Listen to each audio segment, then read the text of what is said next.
রাষ্ট্রের স্বার্থে, জনগণের স্বার্থে যখন নিজের স্বার্থ ত্যাগের প্রশ্ন আসে, তখন তাদের ফর্মুলাটা উল্টে যায়। ভিন্ন মতের উপরে চোখ রাখিয়ে ক্ষমতায় যাওয়ার শাসন আর থাকবে না। ডক্টর শফিকুর রহমানই প্রথম নির্বাচনের দাবি করে বলেছিলেন 26 সালে রমজানের আগেই আমরা জাতীয় নির্বাচন চাই। অনেক রক্তের বিনিময়ে জাতিসংঘের হিসাবে প্রায় 1400 মানুষ জীবন দিয়েছে, আর প্রায় 40,000 মানুষ ক্ষত বিক্ষত রক্তাক্ত স্মৃতি নিয়ে এখনো বেঁচে আছেন। তাদের বিনিময়ে এদেশের মানুষ চেয়েছিল আর বাংলাদেশে কোনো কর্তৃত্ববাদী ভিন্ন মতের উপরে চোখ রাখিয়ে ক্ষমতায় যাওয়ার শাসন আর থাকবে না। সেই আশা একটি গণতান্ত্রিক পদ্ধতিতে অবাধ এবং নিরপেক্ষ নির্বাচনের দিকে আমরা এগিয়ে যাচ্ছিলাম। দুর্ভাগ্য এই জাতির, আমরাই যারা ফ্যাসিবাদ বিরোধী আন্দোলনের রাজপথে ছিলাম,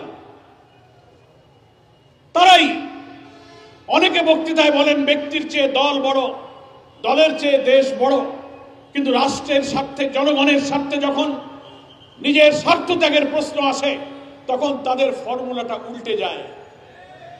কি উল্টে যায়? দেশের চেয়ে দল বড়, দলের চেয়ে ব্যক্তি বড়।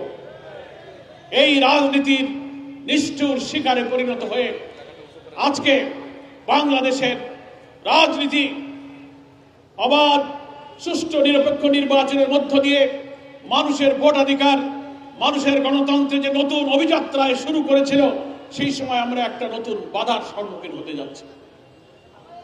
বক্তব্য খুব দীর্ঘ না করে আপনাদের কাছে সংক্ষেপে আমি দুটো কথা বলতে চাই। আপনাদের মধ্যে নিশ্চয়ই একটা প্রশ্ন, একটা উদ্বেগ, একটা কৌতূহল যে বাংলাদেশের রাজনীতির সামনে কি হতে যাচ্ছে। জাতীয় সংসদ নির্বাচন, অন্তর্বর্তীকালীন সরকার যে টাইম লাইন ঘোষণা করেছেন, ফেব্রুয়ারিতে নির্বাচন হবে। আমরা জামাত ইসলামী আমাদের সংগ্রামে আমির, বাংলাদেশের 18 কোটি মানুষের নন্দিত নেতা, নতুন বাংলাদেশের স্বপ্ন সারথী ডক্টর শফিকুর রহমানই প্রথম নির্বাচনের দাবি করে বলেছিলেন 26 সালে রমজানের আগেই আমরা জাতীয় নির্বাচন চাই।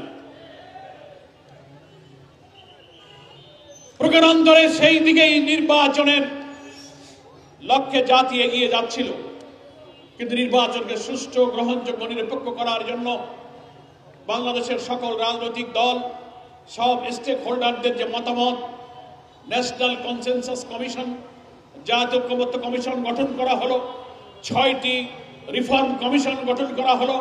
অন্তর্বর্তীকালীন সরকার সকল দলকে ডেকে সর্বদলীয় মিটিং করে রাষ্ট্রের সব সংস্কারের মধ্য দিয়ে একটা নতুন রাষ্ট্র গঠনের জন্য সবার সহযোগিতা চাইলেন।